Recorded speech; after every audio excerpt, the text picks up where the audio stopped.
Құрметті достар, міне қазір сағат 13-тен 12 минут кетті, яғни 1-ден 12 минут кетті. Даланың температурасын қарап жіберейік, бақылап. Даланың температурасын. Ол үшін передачтарды тосамыз. Локация. Так. Обновить. Обновить етіліп жатыр.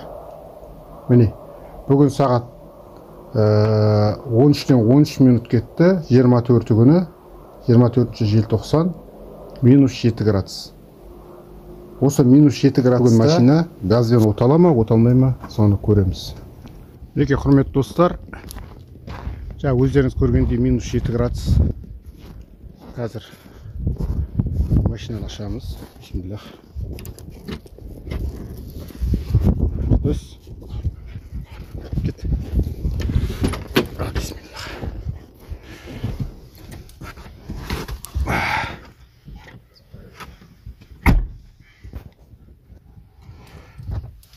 Так, стартерді қоспай тұрып, кілтті ашпай тұрып, барлық тоқты тартатын нелерді сөндіреміз. Пеш болсын, габарит болсын, не жанып қалған бірдемелер қосылып қалған болса, солардың бәрін сөндіреміз. Менің жағдайымда тіпті насосты сөндіре тұрам. Менде дополнительный насос бар. Қысқа режимде қосып қоям. Оборотты іште печка жылы ұру үшін. Оны да сөндіріп тастаймын. Тек қана кілт неге жұмыс жасау керек? Стартерге жұмыс жасау керек. Бисмиллах.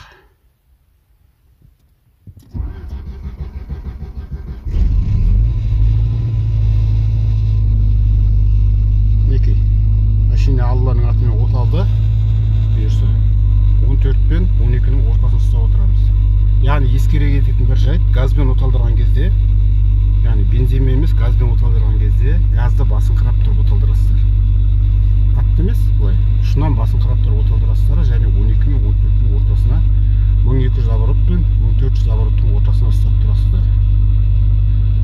Бір 3 минут ұстап тұрсаңыздар, 3 минуттан кейін автомашинаның несі кішкене қызады, температурасы блоктың. Сол кезде газды жіберсеңіздер болады. Құрметті көрермендер, жаңа сіздермен бірге біз -7 градуста газбен оталдырған болатынбыз. Бірақ машинамыз 2 минут оталып тұрды да, 2 минуттан кейін машина сөніп қалды. Енді егерде газбен оталдырған кезде машина сөніп қалатын болса, екінші рет стартермен газбен қуудың қажеті жоқ. Себебі неге? Себебі менің жағдайымда машина карбюратор. Карбюраторға сұйық газды, яғни бакке құйған газ, ол сұйық газ. Ол редуктор арқылы, жылу арқылы карбюраторға газ күйінде барады. Сұйық, яғни газға айналады. Содан кейін барып газды әрі қарай не істейді? Жағады, мотор жағады. Демек, қазір біздің жағдайымызда 2 минуттан кейін машина сөніп қалған болса, немесе 1 минуттан кейін машина сөніп қалған болса, онда біздің карбюраторды сұйық газға толтырып тастады. Яғни редуктор қызып үлгермей, карбюраторға сұйық газды құйып тастады. Демек, біздің жағдайымызда не істейміз? Қазір өздеріңізбен бірге куә боламыз, карбюраторның ішінде қандай жағдай болып жатқанын. Ендігі процесс, машинаны оталдыру үшін біз редукторға ыссы су құямыз. Ана карбюраторның ішіндегі сұйық газдың барлығын далаға шығарып жіберуіміз керек. Ендеше бірге тамашалайық. Сөзімізді растау үшін қазір карбюраторды ашамыз. Крышкасын, карбюратордың крышкасын. Іші қазір құрғақ болып көріп тұрсыздар ғой. Мынау редуктордан, жаңа айтқанымыздай, редуктордан газды, мынау редуктордың қызметі, мынау антифризбен мына редукторды жылытады да ішінен. Ана жақтан сұйық газ келеді, мынаған сұйық газ келеді. Редуктордан өту арқылы ол жылыйды, және мынаумен жылыған сұйытылған газ мынаған жылы түрде кәдімгі газға айналады, жылы газға айналады, және мына карбюратор істейді. Әрі қарай мына 4 цилиндрге бөліп береді, әрі қарай жану процесі жүреді. Енді қазір көрсетеміз сіздерге не болатын. Мінекей. Қазір көріп тұрсыздар, қазір мен ана редукторға су дайындап келдім, жылы су. Осы жылы суды құям, сол кезде мына жақта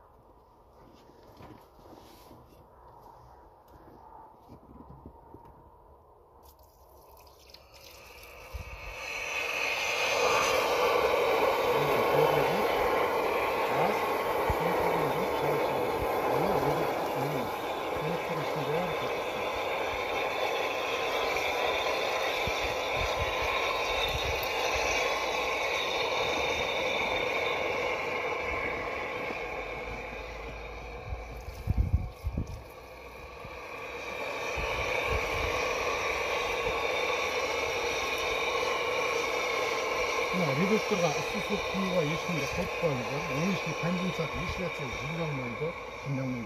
Неге?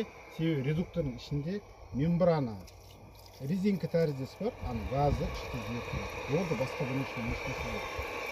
Қалқымалы түрде газды басқан кезде көбірек жібереді, карбюраторға. Газды жіберген кезде карбюраторға аз жібереді. Сөйтіп редуктор газдың қысымын бақылайды. Бар болған су. Ыссы су құюға ешқандай қорықпаңыздар. Бір жер жарылып кетеді немесе стілін тағы бір нәрсе болады да қорықпаңыздар. Себебі 2 жыл болды машина оталдырып жүрген. Mesela газбен оталдырады.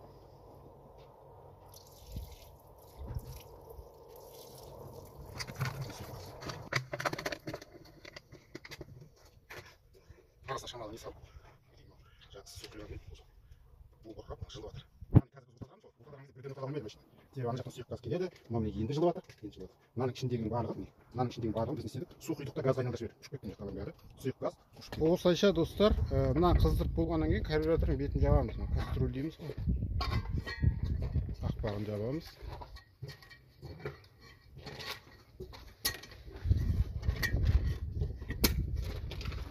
Болды, ендеше оталдық көрейік. Бисмилlah.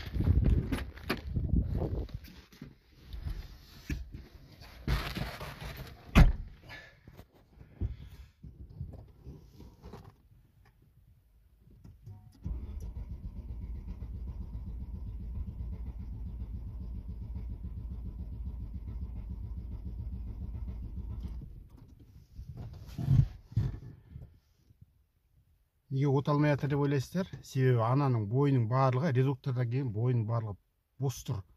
Яғни ол жақта ешқандай газ жоқ. Сондықтан пока ана неге дейін жеткенше, карбюраторға жеткенше 2-3 рет қууға тура келеді. Бисмилlah, 2-ші рет қуамыз.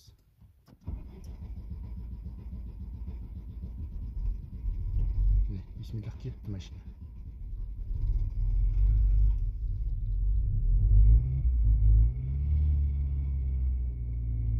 Машина осылай қыздырып аламыз. 1400 бен 1200-дің ортасында ұстап отырады. Енді біздің машинамыз Алла қаласа сөнбейді. Себебі неге? Редукторымыз қызып тұр.